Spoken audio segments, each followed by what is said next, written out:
So before we continue on to newer things, I wanted to bring back this topic real quick because I had some pictures I found. So as I was closing some things before, I saw this link for the Amboss information on this stuff. So Amboss has a whole page about deep neck infections, which includes these two.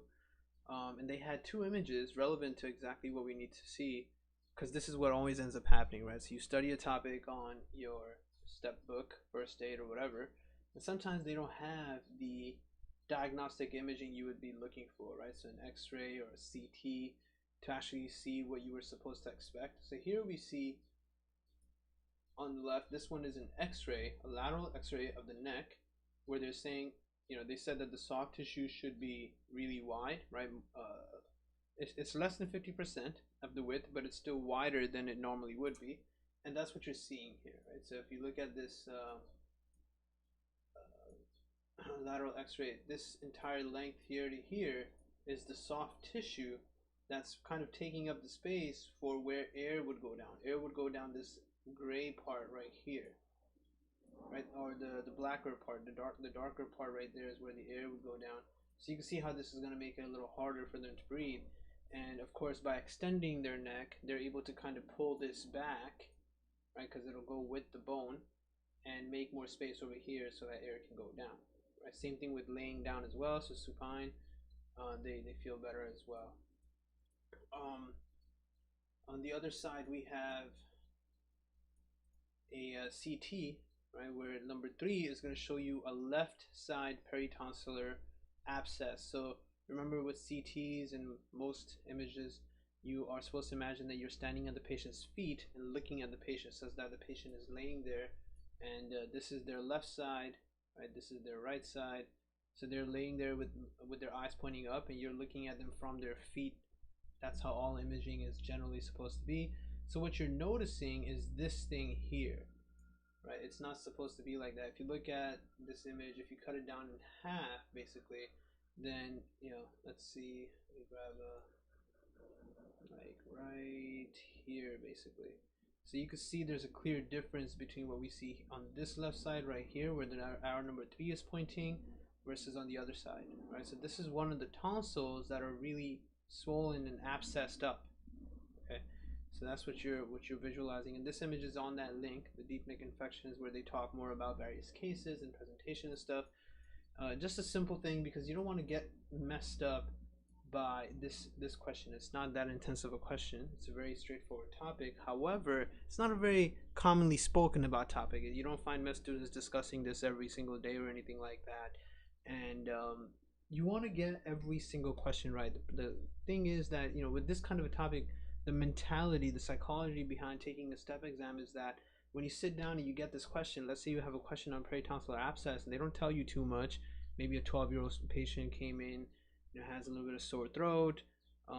They'll describe the hot potato voice and then a little bit of drooling, and they might tell you some other extra things in the question that kind of maybe lead to the wrong forks down the road, and they just give you this picture. Or they might tell you minimum information and give you this picture. And if you give a look at this picture, you get really confused at what you're really supposed to focus on, because maybe you've never seen such a thing. And the same can be said for a question on retropharyngeal abscess. And then you pick an answer very not so confidently on that question, you're going to lose that tiny bit of confidence in that last question, and then the next question might hit you again and hit you again. And if you hit 3 questions in a row where you answered without confidence, that's pretty detrimental. So you want to be very careful with that. When you're sitting on your step day, and if it's your first block and the first question was a little hard for you, the second question was a little confusing, third question you weren't 100% confident in the answer you picked, that's pretty downtrend kind of thing right there, and the psychology in that is really going to hurt. So you want to make sure you master things the first time you study them the best as possible. You want to come up with little things that'll help you mentally, visually, and logically memorize the topic, right? Memorize the topic, truly understand what's happening. So we now have a complete picture, actually, right, of everything, right? I also have this note down here because they kept saying for both of them, for treatment, it's a very vague answer, antibiotics, right? So Amboss taught that there are no currently established guidelines available for the optimal empiric therapy for deep neck infections. There's actually no solid thing. This is something that, when something like this happens in the medical world, like for example when I start residency, I can actually look into establishing a guideline for this. This could be something that I can take on as a task for myself and establish a guideline for this. Generally speaking, they say that amoxicillin clavulanic acid plus metronidazole is a potential answer choice, or ceftriaxone plus clindamycin, or ceftriaxone plus metronidazole is another potential answer choice.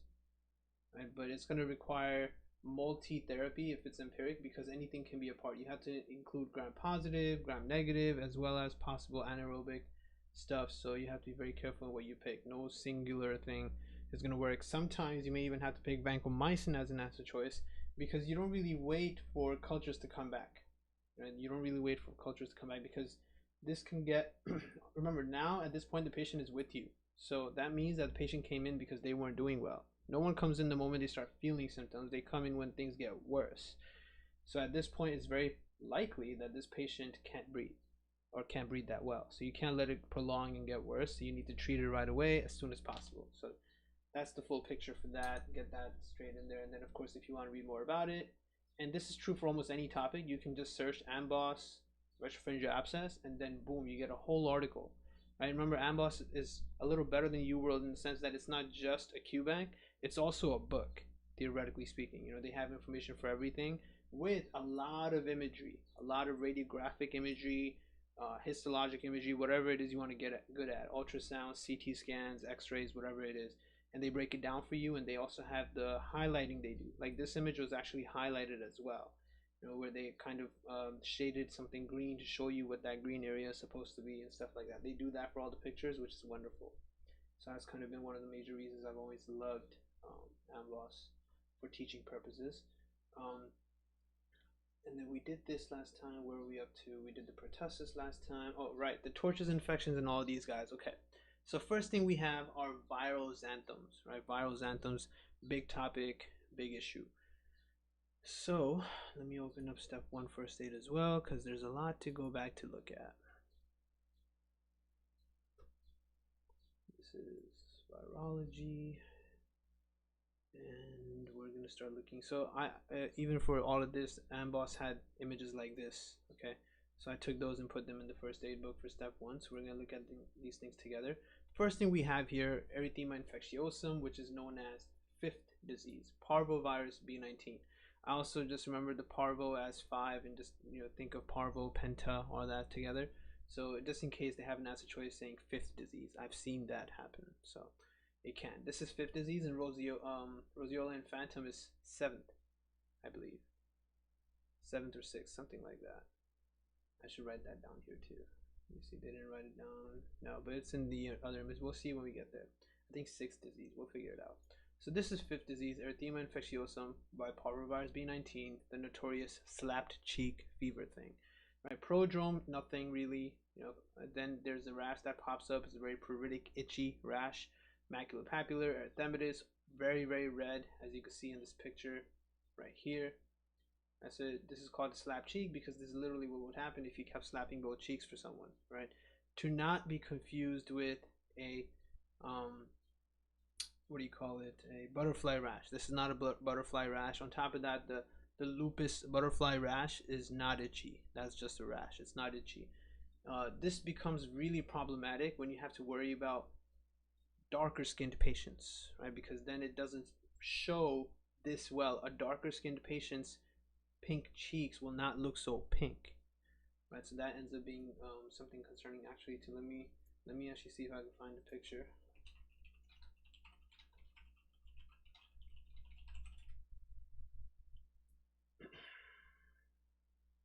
Yeah, I'm looking up black patient slapped cheek parvovirus. Nothing pops up, right? So again, that's something you hope won't happen on your question.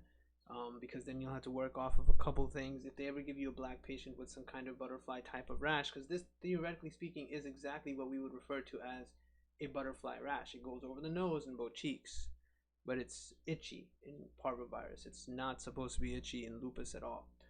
Alright, so that's your slap cheek. Rash starts on the arms and spreads to the trunk and legs as well. okay, worsens with fever and sun exposure. Some complications are arthropathy in kids and adults. Congenital infection is associated with fetal hydrops, so they just die. So that's not the answer to pick if the baby is born and alive. Right? Don't pick that answer. It wasn't congenital infection with parvovirus if the baby is born and has some symptoms that are viral, right? This will be an answer choice that's there, so you have to be careful with that. Now, one of the big scares that this causes is the aplastic crisis, right? Aplastic crisis may be precipitated in kids with high RBC turnover, such as a sickle cell anemia patient, someone with hereditary spherocytosis, or in those who just have anemia in general, right? Decreased RBC production. Aplastic crisis can then, of course, also lead to death. So that's right here, the one at the bottom, right? We can see erythema infectiosum. Fifth disease, which is caused by parvovirus B19, can manifest with fever and a generalized pruritic rash. However, the rash is typically only mildly pruritic and initially appears on the cheeks before spreading to the trunk and extremities, where it has a lace-like reticular appearance as it clears, right? So let me see, parvovirus B19 rash. Wow, this is actually really good. This is exactly what they mean when they say lace-like. In fact, their cartoon drawing looks a lot like this as well. So you see how it looks, right? It's not just a typical rash that we're used to seeing with many things. It's got a very lace-like pattern, just like the one they're showing in the cartoon they've drawn. Right, so that's your slap cheek fever parvovirus B19 rash. Some complications and everything, just like we talked about. No vaccine, right? And treatment is symptomatic. No medication to pick here either. So generally speaking, if you ever get a question on erythema infectiosum, right, which is where am I looking for this? Right here, parvovirus, right? Single-stranded, linear, B19 virus, slap cheek, all the same things we talked about.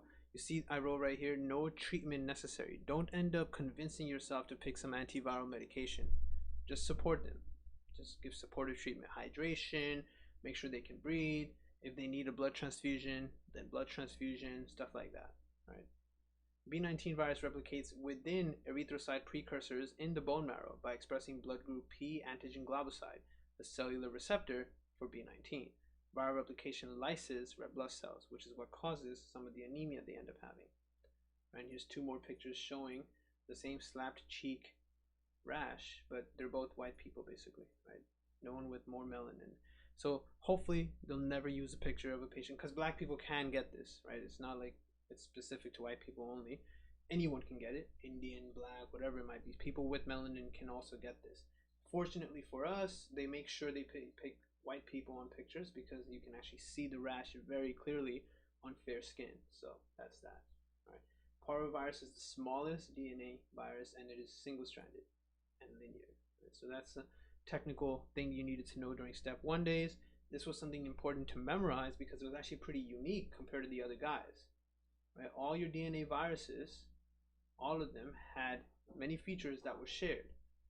Right? DNA viruses, some general rules all DNA viruses get, right? All of them are happy viruses, which is the naming mnemonic. You don't really need that. They're all double-stranded except parvo. So now that makes parvo very special. So if there's ever a question where they tell you, you know, in step 1, they would ask you for these things, right? Someone might have parvovirus. It was a very easy question. You figured out they had parvovirus, but then the answer choices never said parvovirus. The answer choices was single-stranded DNA virus, blah, blah, blah. All these different characteristic answer choices. They can do that on CK as well, right? Or on CK, they can tell you that you sent in a culture and the culture came back with a single-stranded DNA virus, then that's a giveaway, right? Parvo.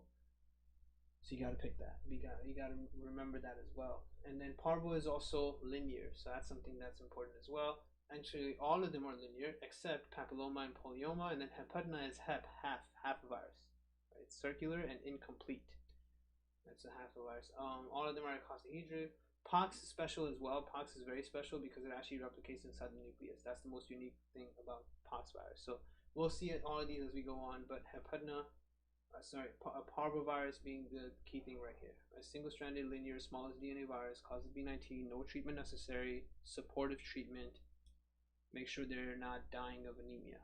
And then One of the complications you always have to remember is the rheumatoid arthritis-like symptoms that can develop later on, especially in adults. You won't really notice arthritis symptoms in a kid like this. They won't really be able to tell you that, describe it. But adult patients with this, yes, they'll be able to explain it. So that's the erythema infectiosum 5th disease. Now we're looking at measles from the paramyxovirus versus rubella, which is the 3-day measles, in the rubella virus. All right, so these two guys have a lot of, actually they're very different, but there's a couple things that are similar about them. But the biggest issue about what makes them similar is the names, right? Even like both names both people have is very similar.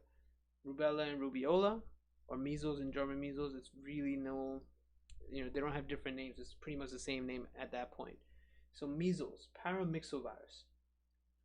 Whenever I see this in my mind, I'm able to recall the sketchy micro image for this, which was actually a weasel and his wife, Rubeola.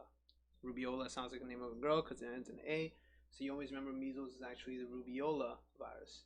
Paramyxovirus prodrome, fever, which is really high fever, 104, super high fever, with cough, coryza, and conjunctivitis, the 3 C's. Right, in Sketchy Micro they wrote it as the 4 C's, and they spelled Koplik spots as with the C as well. So you see all of these things. The Koplik spots are actually small irregular red spots with central gray specks inside the mouth on the buccal mucosa on both sides. So they might show a baby, or not a baby, a child with their mouth open and you're looking inside, and on the buccal mucosa there might be little really red spots with a gray central speck on it. All of that together, cough, coryza, conjunctivitis, and Koplik spots, is a giveaway or the summary of the tetrad of things you would see in measles. The rash is an erythematous, very itchy, maculopapular rash that spreads from head to toe. Literally, it's everywhere. The whole body has it. And treatment is very simple. You just treat with vitamin A. That's it. You give them vitamin A, they will get a lot better. Okay. Key answer choice to pick. One that you might not really think of when you're taking the test. Common complications include otitis media, pneumonia, laryngotracheitis. Rare things are subacute sclerosing panencephalitis, very rare thing, but not so rare on the exam. Airborne infectious precautions needed because of high level of contagiousness. Right. So this is why we give the MMR vaccine, so no one can keep getting it, because it's very contagious, easily spreads, everyone gets it, and it sucks. It's really problematic. So got to be very careful with that. I wrote here, measles rubiola should be considered in an unvaccinated child with fever and a generalized rash. So you're going to have a question where they tell you this patient's parents just immigrated from some other country, or they'll literally tell you that the patient's parents decided not to get the child vaccinated. However, the measles rash is confluent, right? Confluent. You can see what that means. It means that it's all together, right? Very much dense rash, very dense. A lot of red, no spots really left in between. So you can see how confluent this is. Right? This is a lot of red all together. There isn't too much white space in between. Like, this is the only place you're seeing it, and it's probably because it hasn't spread here yet. Confluent, they write non-pruritic. It's supposed to be a little pruritic. The child will be itchy. Right, so where do they... Right, erythematous maculopapular... Oh, okay, I guess it's not supposed to be. This one is not so good. It's just erythematous maculopapular rash, but not exactly itchy. This one was itchy. The erythema infectiosum one, slap cheek fever, that one was itchy. So measles, not so itchy. Non-pruritic, characteristically begins on the face, moves downward, as opposed to this boy's rash. Oh, this is probably from a question. Let me take that part out. Downward. In addition, the rash is usually preceded by a constellation of symptoms including cough, coryza, conjunctivitis, and exanthum with Koplik spots. So all in all, we're going to see some pictures to see what that looks like after also discussing now rubella. So rubella in Sketchy Micro was a German leader kind of a kid, right? So some kid sitting on a throne, and he's supposed to be a German leader because this is also referred to as German measles. Okay. Prodrome, asymptomatic or tender, not much really happening. The key thing here, the bigger focus in German measles is the posterior or post-auricular lymphadenopathy. Presents with an erythematous tender maculopapular rash that also spreads from head to toe. So the rash generally is described pretty similarly verbally, but there's one difference here. Here the rash is going to be pretty spread out. It's not going to be as dense as this, and we're going to see some pictures soon. In contrast to measles, children with rubella often have only a low-grade fever and do not appear as ill. Right, so because he's a king, he doesn't really feel so weak and tired and all that stuff. Polyarthritis may be seen in adolescents. Some complications include encephalitis, thrombocytopenia. Congenital infection is associated with congenital anomalies like PDA, deafness, cataracts, and intellectual disabilities. So it's a bigger problem if it's congenital, not so bad as compared to measles when it's just something that occurred because you didn't get vaccinated. So here, rubella or German measles should be considered in an unvaccinated child with fever and generalized pruritic rash. Right, this one is itchy. However, the rubella rash is typically maculopapular and begins on the face and moves downwards, sparing the palms and soles. In addition, rubella is characterized by a prodromal phase in which patients usually present with postauricular or suboccipital lymphadenopathy. So, measles and rubeola, right, same thing, is not itchy, which is going to be a big simple word thing, single word description in the question when they're describing the rash that can give away the answer to you. Right, so very important to catch that since we see that here, right? Non-pruritic versus pruritic in this one, and the confluency of the rash, they're gonna often describe it. So if we look at some pictures, then down here we can see image B and C, and then these pictures I put here from different sources. So image B is the confluent. You see how dense it is? It's very dense in this area, very dense over here too. Right, this is measles, whereas here, German measles, you can see it's not that dense. It's not that they chose a really white kid here, right, to make sure you could truly see the rash very well. All of these rashes are a lot harder to see on black people. And on these two pictures here, again, you're seeing the same thing. Rubella, right, the German measles, not that confluent of a rash. It's not that bright, it's not that dense, it's a very loose rash. Here the comparison is even more obvious, right? So you can see your rubeola measles, very confluent rash. Whereas German measles rubella, not so confluent. It's pretty spread out. Right, so I wrote here, rubeola is the measles weasel in the sketchy micro image, a paramix of viridae. Measles has confluent rash that blends together, while the rubella rash does not. So think of weasels living packed together. Sure. Now, rubella is the German emperor in the sketchy micro image of toga viridae. Also, the rash of rubella spreads faster than the rash of measles and lasts 3 days, hence why it's called the 3-day measles. Think of the German army slowly spreading. Okay, so if we need to understand that better, we can come back here now and look at those pictures from Sketchy Micro. Let me see where I put them. These are something else.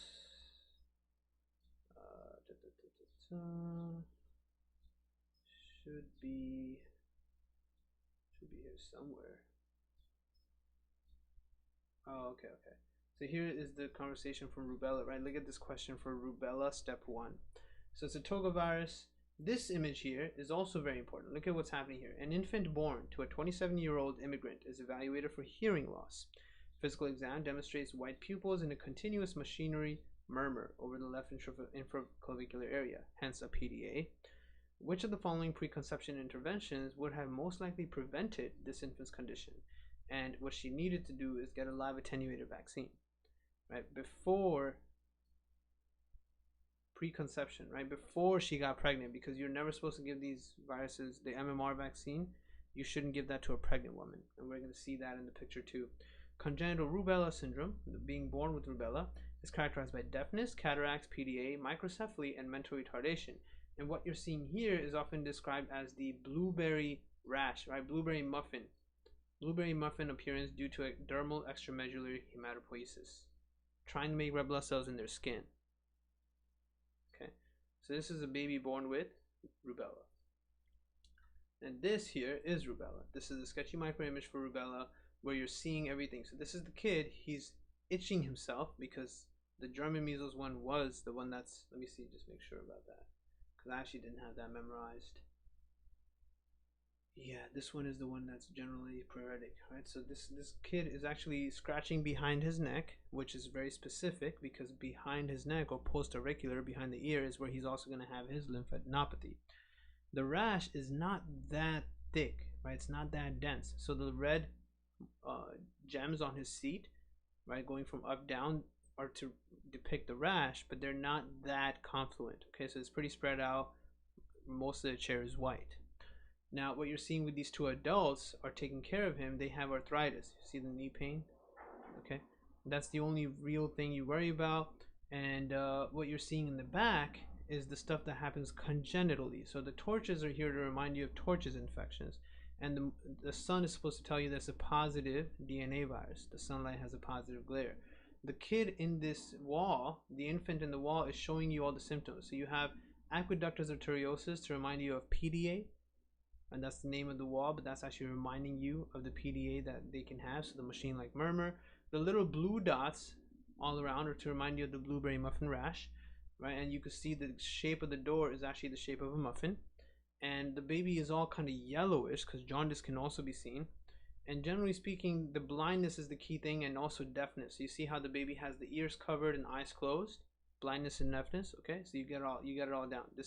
There will not be any calcification of the brain or anything like that. So if any of that is in there, you don't think of rubella anymore. And this little live play that's happening is to remind you that the live puppet shows should not be given to pregnant women.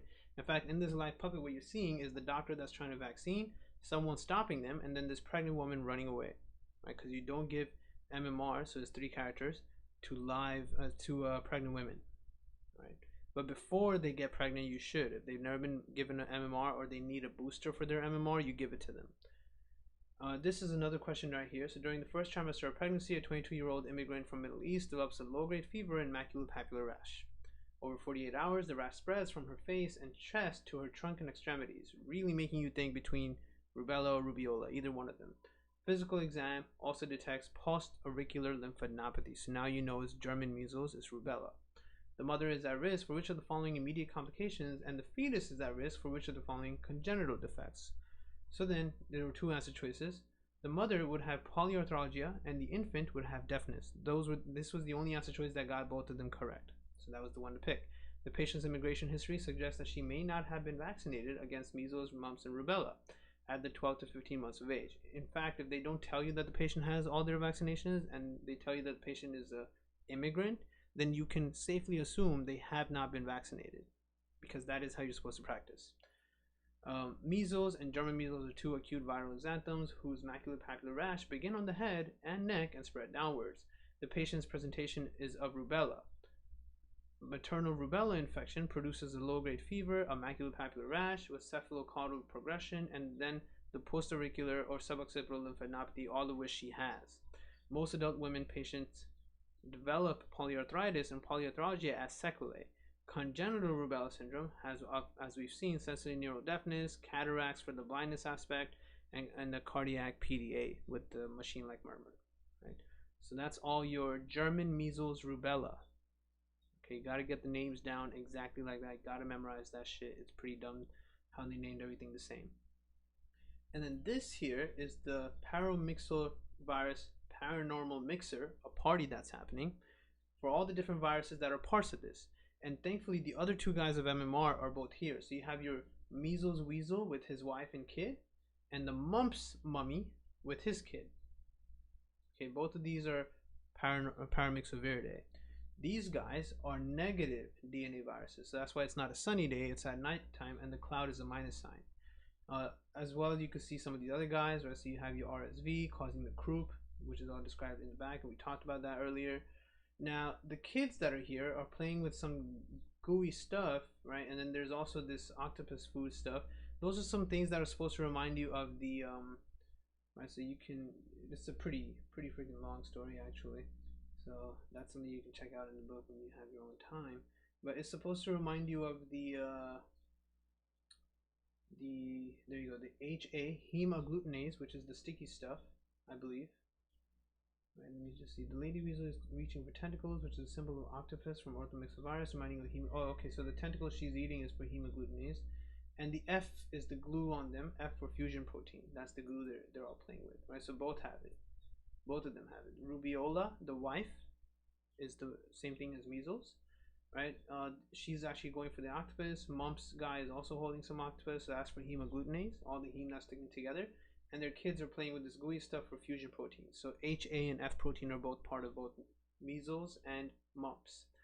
Now, this guy has 4 C's as his buttons for the suit he's wearing to remind you of the 4 C's: cough, coryza, conjunctivitis, and the Koplik spots, which actually starts with a K, right? And the A on his hat is to remind you that you just give vitamin A. Just give vitamin A and it's going to be okay, right? So we could see measles, rubiola right here. Usual presentation involves prodromal fever, cough, coryza, conjunctivitis, and Koplik spots, followed 1 to 2 days later with the maculopapular rash. That's very confluent. Lymphadenitis with Wart and Finkel-Day giant cells in a background of paracortical hyperplasia may be seen on histology. It looks like that. That I don't think they'll test you on in CK. It's more of a step 1 thing. And one of the rare things that occur here but can definitely occur on your exam is SSPE, subacute sclerosing panencephalitis, which occurs years later. Right? So they'll tell you a history of measles, then this is what you pick as an answer choice. Encephalitis is a big thing here, so you pick that.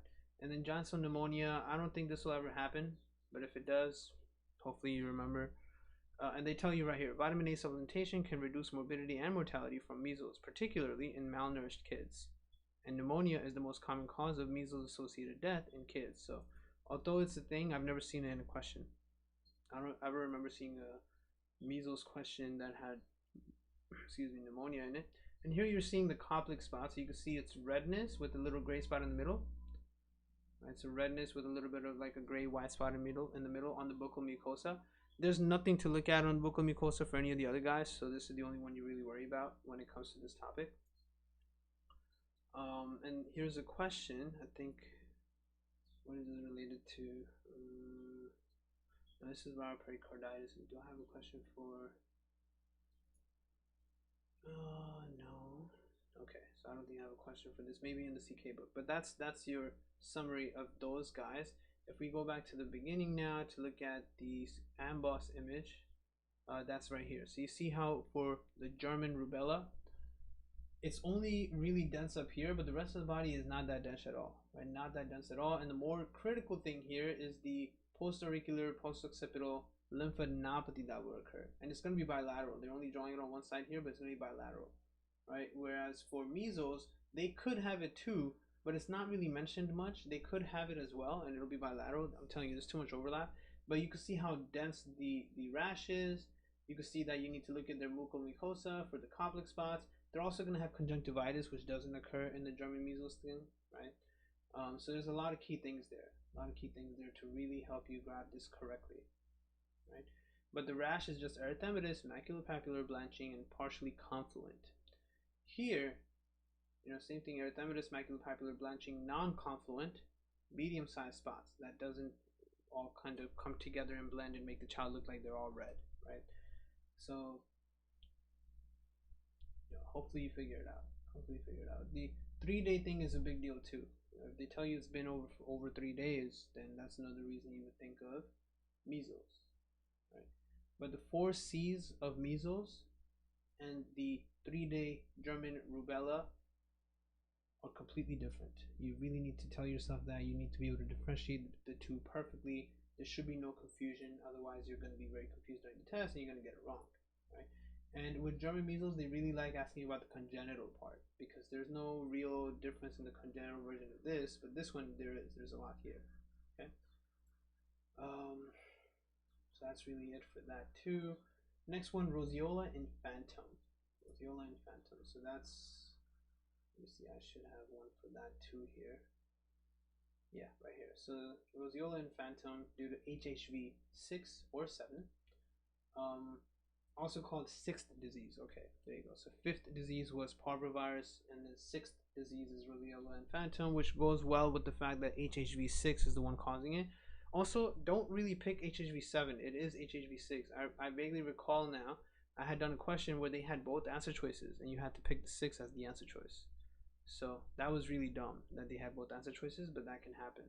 So this is it. That's, you can see there's a little bit of resemblance in the presentation to this guy, German measles. And once again, you're seeing your cervical lymphadenopathy. You're seeing a pale red blanching maculopapular rash, mostly on the chest area. No,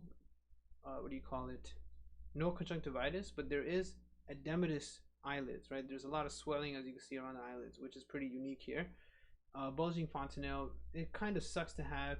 They can also mention looking at something inside the mouth here too, to really confuse you with this, right? But complex spots come with conjunctivitis. You have to remember all four C's together, right? Complex spots, conjunctivitis, cough, coryza, all of that.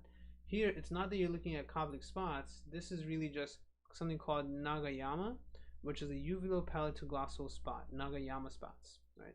Again, Nagayama spots, if I wrote it down, this must have been in a question. If I don't remember where or how I heard of this and why I added it here, but I must have seen it in a question. It is described down here too, so let's read this. Roseola infantum, or sixth disease, or exanthum subidum, so many different names, which defeats the purpose of having a name. You're only supposed to have one name. Is primarily caused by HHV6 and less frequently by HHV7, which is why you would pick 6 as an answer. Can manifest with a generalized rash and fever. However, children typically present with a 3 to 5 day history of persistent high-grade fever, may present as febrile seizures that rapidly subside, followed by the development of a rose-pink, non-pruritic, blatching maculopapular rash that begins on the trunk. In contrast, this patient's fever and rash, I forgot to remove this part. This part was probably related to whatever question I took it from. Additional features of roseola infantum may include conjunctivitis, orbital edema, which is pretty unique here. Didn't see that so far anywhere. Inflammation of the tympanic membranes, lymphadenopathy, upper respiratory tract symptoms, and Nagayama spots, which are actually little spots in here, but they're all red. They're like red pink. There's no white surface to it, like the complex spots. Right? And if you're thinking complex spots ever, then you should look for the cough, coryza, and conjunctivitis too. Right? You're not going to see conjunctivitis here. You're going to see edematous eyelids here. So in CK, they tell you acute onset, really high fever, but no other symptoms for 3 to 4 days. Maculopapular rash appears as fever breaks, begins on the trunk, and quickly spreads to the face and extremities, often lasts less than 24 hours. So these time periods are going to be critical in the way they describe it in the question. Febrile seizures may result from rapid fever onset. And so this is the URL table for that. Just supportive care, no treatment, no real medication to give. And then the last one on this page, varicella, which is your chicken pox from the pox virus, which is also a special virus. Right, varicella zoster virus, if we go back and look at it now, that's this one right here, chicken pox, right? Varicella zoster virus, but let me just go back up here. So varicella zoster is HHV3, right? This thing, you can also remember as V1 zoster virus, right? The L should be 1. The V1 is to remind you that it's latent in the dorsal root or trigeminal V1. Right? And when it reactivates, it does reactivate from the eye to cause shingles, which is extremely painful, very, very painful, can even lead to blindness.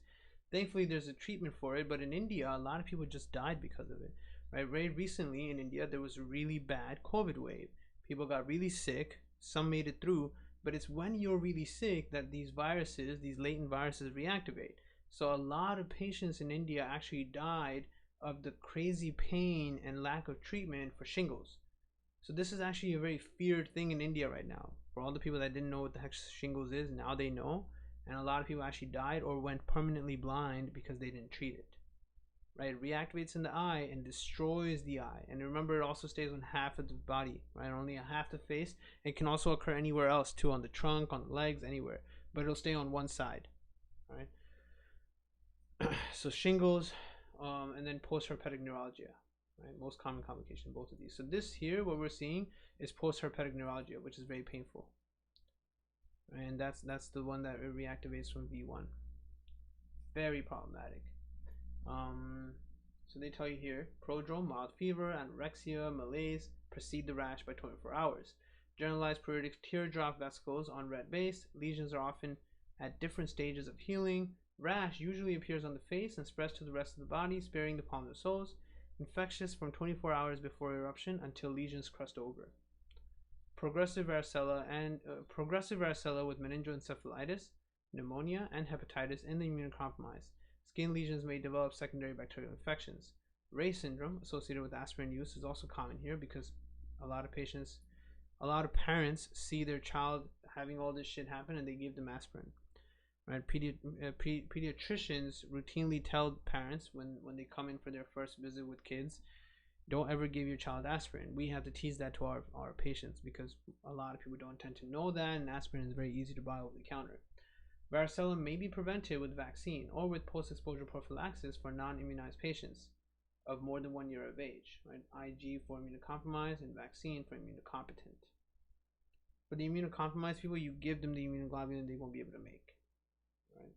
So that's the neonatal varicella zoster infection, vesicular eruption, systemic involvement with pneumonia, hepatitis, encephalitis. The systemic involvement part sadly makes this a very confusing question sometimes.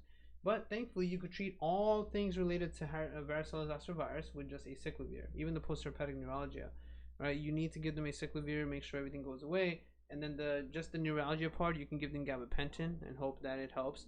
But most people suffer pain and stuff from the reactivation aspect for months after. It takes a very long time for it to all go away. Right? Pain in the eye, a sandy feeling in the eye, all these things. Isolate the infant from the varicella contact and administer varicella zoster immune globulin to infants if maternal infection developed 5 days before or 2 days after delivery. So if the mom has infection, you need to give it to the baby too, because if mom is now showing you symptoms of infection, the baby probably got it, but it depends how long it's been. Theoretically speaking, we won't not give it if it's been 3 days after delivery. We'll probably still give it to them, right, just in case there's no harm. So that's something to watch out for right there. Right, now these guys, you have to make sure that you spend the amount of time you need to get them down correctly and never have to come back to them again. Get them down correctly, memorize the presentation, memorize anything key, make up things for yourself to better memorize it, get it all down and never need to come back to it again, right? Because there's a lot more. So, they go on, right? So this is varicella chickenpox, then they have varicella zoster. The zoster part is the prodrome reactivation of varicella infection, which starts as pain along an affected sensory nerve, the V1, pruritic teardrop vesicular rash, and a dermatoma distribution. Rash uncommon unless the patient is immunocompromised or really sick. Encephalopathy, aseptic meningitis, pneumonitis, or some other, many other complications. But generally speaking, this is not that complex of a topic, so you don't need to worry about it too much. And the last thing is just Coxsackie, which we know is one of the C's of our ABCCCD mnemonic for dilated cardiomyopathy. Right? This is one of the most common things even used for dilated cardiomyopathy. Not so much for hand, foot, and mouth disease, more for the dilated cardiomyopathy, where they'll tell you some patient had some kind of respiratory sickness maybe 2 weeks ago, it's self-resolved. Today they're presenting with all these cardiac symptoms. It's dilated cardiomyopathy. Super simple, very straightforward, very easy question. Hand, foot, and mouth disease, I've never seen in the question, to be honest. I can't remember any question I've ever seen it in. I haven't even really seen a picture for hand, foot, and mouth disease. I think for the step 1, look, I put it there somewhere. Let me see. You always have to go find the pictures for these things, because if the book doesn't show it, then they just don't show it. Coxsackie was...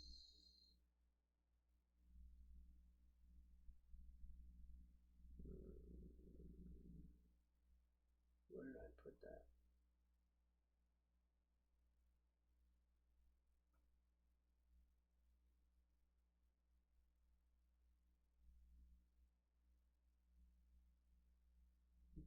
Was it after this or not? Oh, here we go. Yeah, so it's one of the picornaviruses because it is an RNA virus, right? Aseptic meningitis, herpangina, which is mouth blisters, hand, foot, and mouth disease, myocarditis, pericarditis, and then the actual conversation for this topic. They don't even have an actual conversation for this topic. So hopefully if you ever see it in a question, you'll know, because I've never really seen a hand, foot, and mouth disease question. This is supposed to be the image for Coxsackie. Coxsackie A is right there. And this is a positive virus. One of the Pico babies. They have the Pico babies with them in the pictures. So you can see the big bird and his Pico baby. And it's a naked virus. That's why you have the naked statue. The child has meningitis. The birds are all eating out of the hand, foot, and mouth to remind you of hand, foot, and mouth disease. That's kind of what's happening there. There's also a Coxsackie B. I've never seen that as an answer choice though. Everything is always Coxsackie A, or just Coxsackie as an answer choice, no A or B. But hand, foot, and mouth disease, the things it causes or how it looks, never really been discussed. I don't even have much more about it anywhere, right? So that's basically all there is to all that. I think the most significant thing is to make sure you understand the difference between these rashes, difference in their names, the fact that some of them don't require any treatment besides supportive treatment or giving passive vaccination or active vaccination, passive immunization, active vaccination.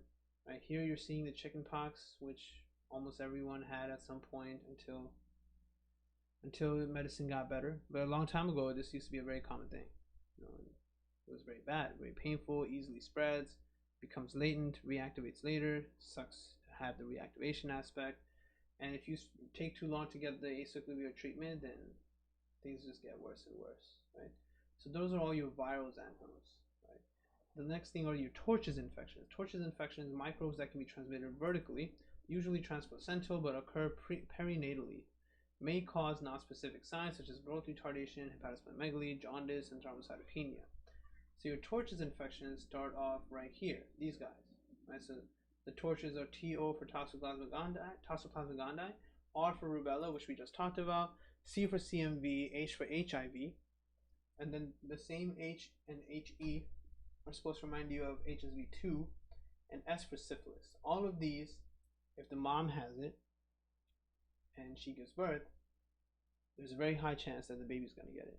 Most of those questions also tell you that the mom didn't come in for her first perinatal or postnatal checkups, had minimal care during her pregnancy, stuff like that, or maybe she was trying an at-home pregnancy and never showed up during the pregnancy. These kinds of careless bullshit things will be in the question, and that's what's supposed to set a signal off in your mind. Like, imagine yourself as an obstetrician. You would hate the job. Personally, I hate the job. I wouldn't want to be in obstetrics because I would have a lot of trouble facing parents who are very careless. It would be very difficult for me to talk to parents who are just being complete idiots and destroying the lives of newborns. That would be a challenge for me, so I'd rather dodge the challenge. And some people make sure they take the challenge, and I'm grateful for people that are actually out there taking that challenge on and teaching the parents and also taking care of the kids. It's very disturbing. It's a very difficult thing. Same reason I wouldn't want to go into pediatrics either. Like, I have no issue with kids, but the parents that bring the kids in are just too much to deal with sometimes, and that's a little beyond me. So when they show you these things that you would be mad about when you hear it or when you see it, then that's when you know that there's something in the question that just happened that should not have happened, and it was a sign of carelessness and immaturity and stupidity in the parents. Right? There's no reason whatsoever any of these infections should ever be passed on to a newborn. If you have regular care during the pregnancy, it will be seen, it will be treated, it will be dealt with, and then it will be minimized before the baby gets it. So Toxoplasma gondii, we all know we're going to see the classic triad of chorioretinitis, hydrocephalus, and intracranial calcifications being the really common thing. Now you're going to start seeing the blueberry muffin rash in multiple places. This actually occurs in all three of these. You can see that here. Right? Most notably, it's a thing for rubella, but it can occur in all three of them because it's not really a rash per se. It's more of a, as they said, extramedullary hematopoiesis. You're trying to make red blood cells under your skin, and then it's discoloring the skin. That's the blueberry muffin rash. It's very blue. It's blue because of heme becoming oxidized. So that's kind of what's happening there. But the most significant thing in Toxoplasma gondii is the intracranial calcification. Right? So mode of transmission, cat feces or ingestion of undercooked meat. So pregnant women should really be avoiding cat litter. Usually asymptomatic in the maternal manifestations. So mom may not have any symptoms at all, and this is why the mom should have been coming in for regular checkups, because then you can actually identify this. If a woman comes and she says she has cats at home, then you know that you need to be checking her and letting her know and educating her about toxoplasma. Yeah, a few questions here that we'll look at another time. So toxoplasma, let's go back over here now.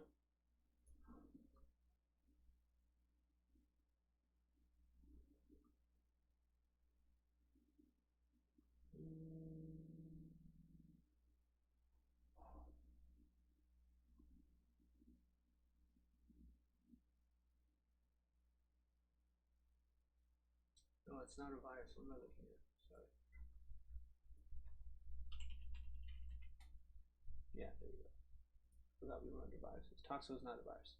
So toxo is one of your protozoa, right? It causes CNS infections. In the immunocompetent people, it can cause mono-like symptoms. You'll have a negative heterophile antibody test. It's supposed to be positive when it is actually mono with Epstein-Barr virus.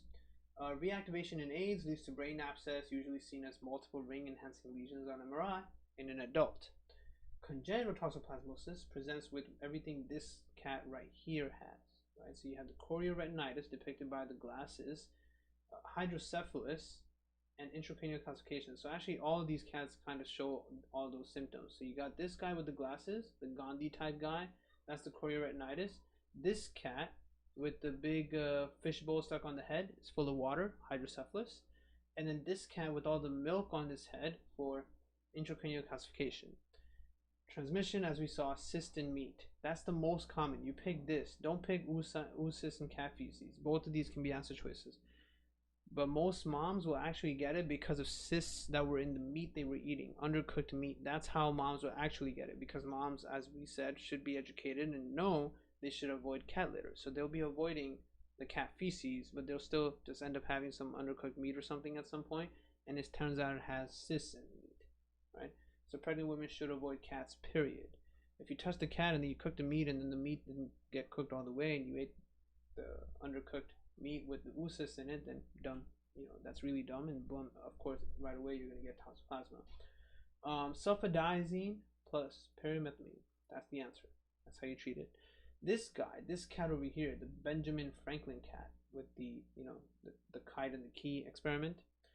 He's holding $100 bill to remind you that in HIV, if your CD4 count is under 100, then toxoplasma can reactivate.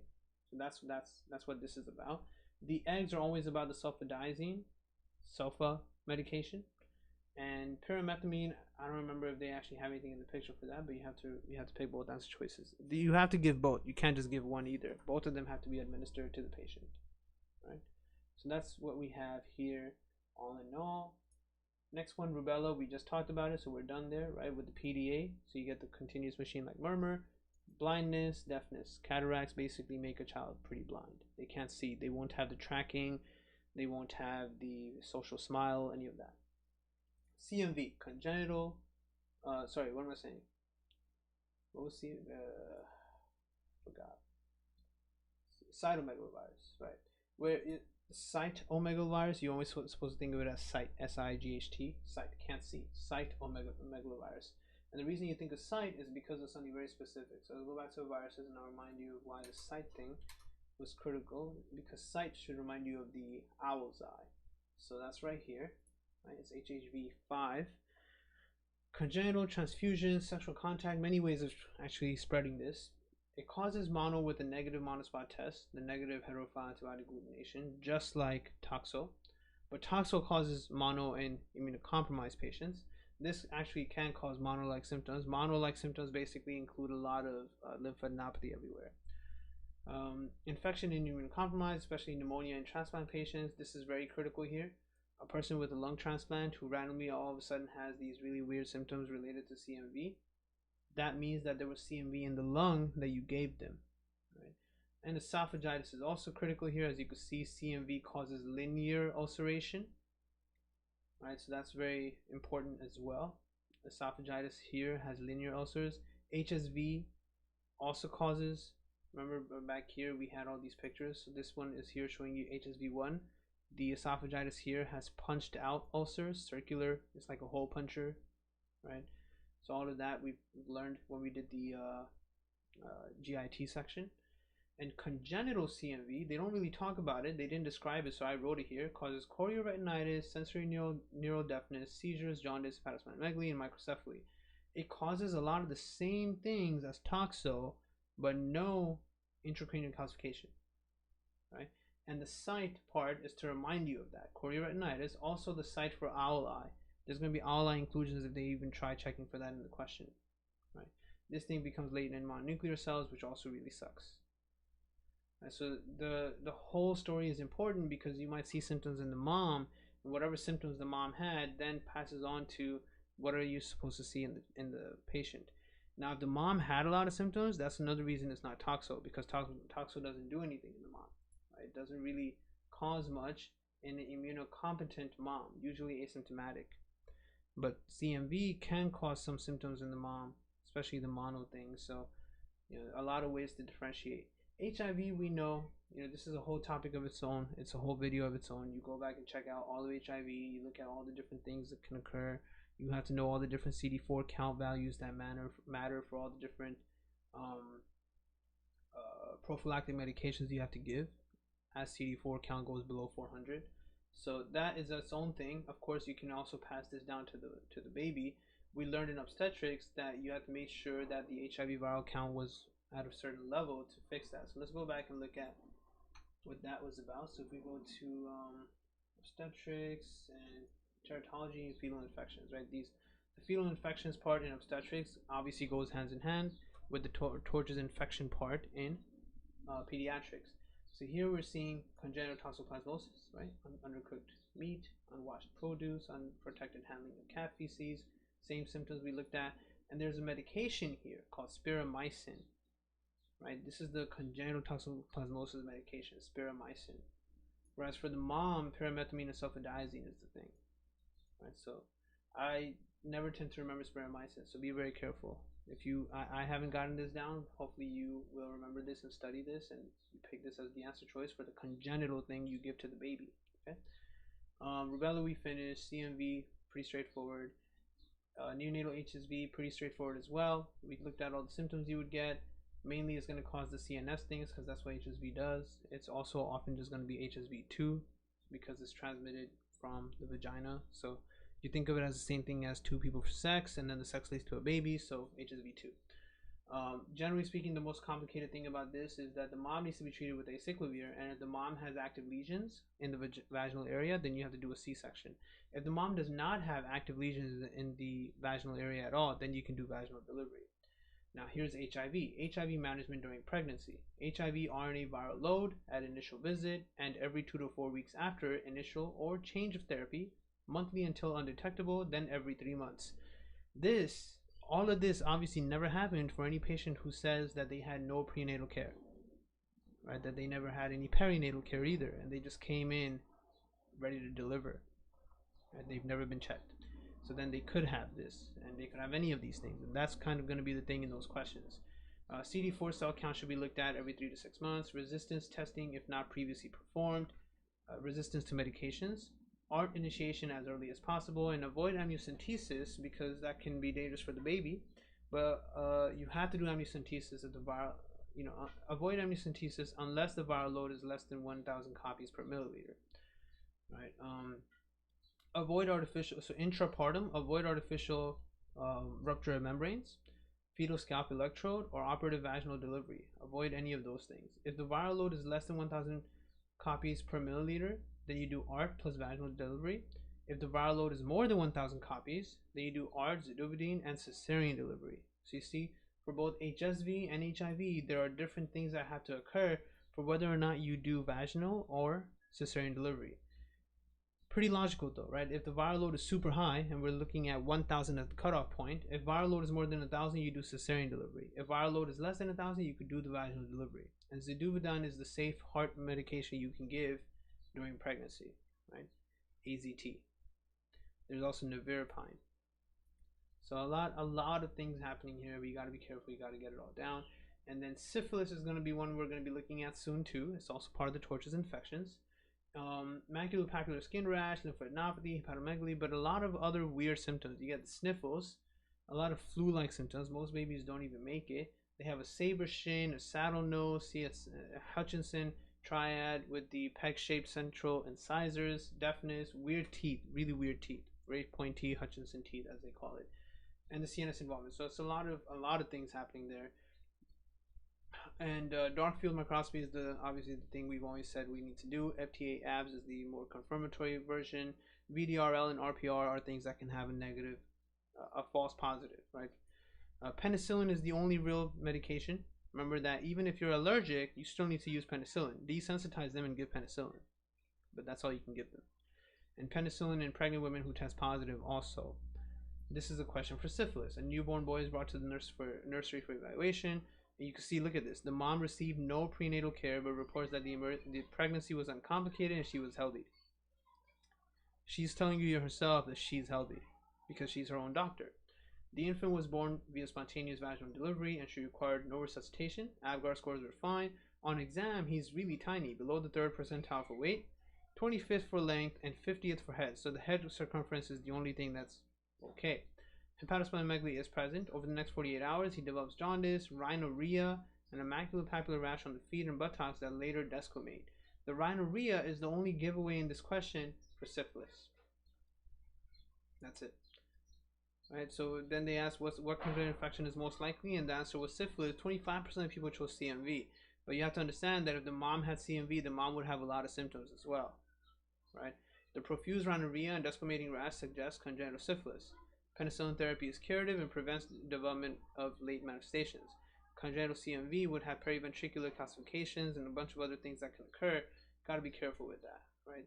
CMV, periventricular calcifications. Oh yeah, I forgot about that. So periventricular, this, CMV, why is that not here? Why did I didn't write it in here. I should have written it here too. Periventricular, so calcifications along the ventricles of the brain. CMV is actually confusingly very much similar to toxoplasma. There's a lot of overlap between the two because they both cause mono with a negative heterophile antibody test in the adult. But toxo really doesn't have any symptoms unless your CD4 count is under 100, you're very immunocompromised. CMV can cause symptoms in almost anyone.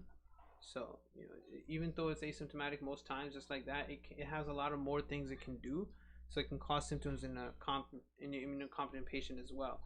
They did write it here, thank God. Okay, they did write it here. So you have periventricular calcifications here, whereas it's intracranial calcifications here. But the calcifications in toxoplasma are all over the brain, not just around the ventricles. Okay, so both of these will definitely be answer choices. So some key things to watch out for there. It's a good thing we see that here. Right?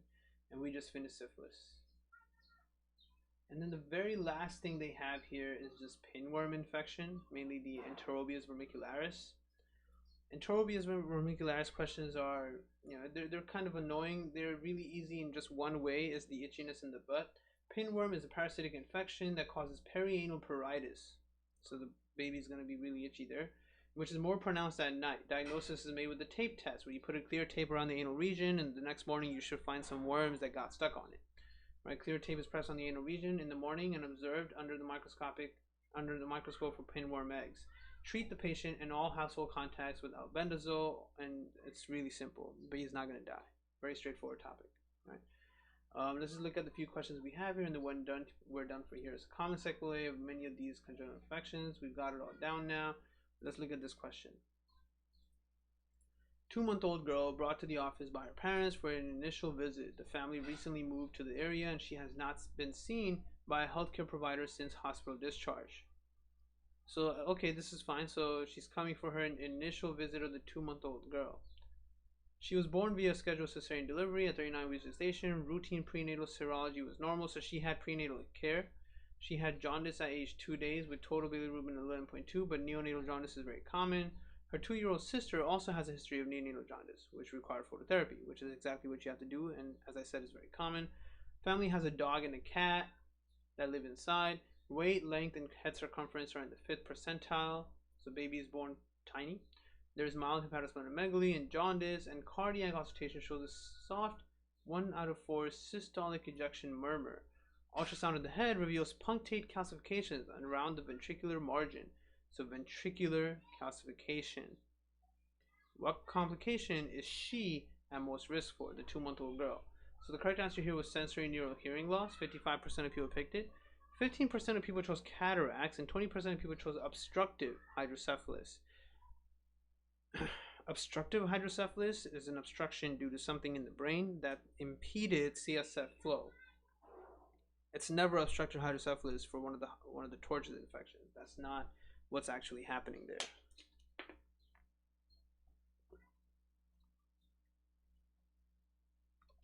So this baby has CMV, right? Because you can see the periventricular calcification. CMV findings consistent with CMV infection. The most common congenital infection, Most common one. This is the first time I'm seeing it, right? We didn't read that anywhere. Microcephaly and thrombocytopenia are also common presenting features. About 10% of infants with a congenital CMV are symptomatic, just like this patient, right? Same thing like this patient has. The most common sequela of congenital CMV is the sensory neural hearing loss, which can present as a failed hearing screen in a newborn or develop later in childhood. Treatment involves the valganciclovir to preserve hearing function. Asymptomatic neonates rarely develop SNHL, but half of symptomatic infants do develop SNHL, so that really sucks. So not only is this really common, or the most common one, but it also causes them to become deaf. Rubella can cause cataracts and PDA, while toxoplasmosis can cause obstructive hydrocephalus and chorioretinitis. But it really won't. I don't know why they wrote this here actually. It's never really obstructive hydrocephalus, because the toxo doesn't really do anything where they cause brain masses. Right? It's not brain masses. Maybe the calcification can cause some kind of obstruction, but generally speaking, the answer is just non-obstructive hydrocephalus. There's hydrocephalus, but it's not due to some kind of obstruction that's there. Right, and I remember that from somewhere, but either way we'll go with it, that this is another answer choice that was there, but you know why this is wrong. Hydrocephalus was a toxoplasma thing, not a CMV thing, right? So that's the explanation for the wrong answer choices. 13-month-old boy is brought to the physician for evaluation of a painless, non-itchy rash that began this morning. He had a fever over the past 3 days, but it resolved on its own today. He has not been exposed to new foods, clothing, lotion, or body washes. He's been fussy, maintained a good appetite, no other symptoms, takes no meds, vaccinations are up to date, so that's good, vaccinations are up to date. Vitals are normal. Exam shows a well-appearing infant with blanching pink macules on his neck, back, abdomen, and chest. Okay, so exam findings are pretty interesting. No vesicles are present. The rest of the exam is normal. What organism is the most likely cause of his condition? So when you see pink, that should remind you of a rose, and you should think of Roseola infantum. This question, when you finish reading it, it should not, because no one is a pro at Roseola infantum. It's such a rare topic, right? No one, when you finish this question, should really have something very specific that immediately comes to mind. Because if you try matching this question with rubella, doesn't really fit. Try matching with rubeola, doesn't really fit. It definitely doesn't fit any of these other torches guys, right? And he has vaccinations, so you can't really think of rubella or rubeola anyway, right? He has all the vaccinations up to age 13 months. So HHV6 is the safest answer choice to pick. In fact, by telling you vaccinations are up to date, they made the question far too easy. But I guess they didn't really tell you anything else, so by giving you this, you should be able to rule out a lot of answer choices. This baby is presenting with pink macules in this manner that are a sign of Roseola infantum, where as the fever goes away, the rash develops. Right, that's all that's happening here. Last one here, 2-month-old girl brought to the office by her parents for an initial visit. Family recently moved to the area, and the patient has not been seen by a healthcare provider since hospital discharge. She was born via scheduled cesarean delivery at 39 weeks gestation. Routine prenatal serology was normal. Patient developed jaundice at age 2 days with total bilirubin of 11.2, pretty typical. 2-year-old sister also has, this is the same question again, excuse me. I wrote down the same question twice, so I'll take care of that later. Alright, so that's it then. I don't have anything else for this, so we're done with all of that. And then in our next session, we'll move on into neurologic disease, beginning first with cerebral palsy, Monday. So this weekend we're doing step 1 stuff, so we'll begin on Monday. And if I do end up making the videos for this, I'll add it to the playlist and I'll upload everything right away and you guys will get it. So yeah.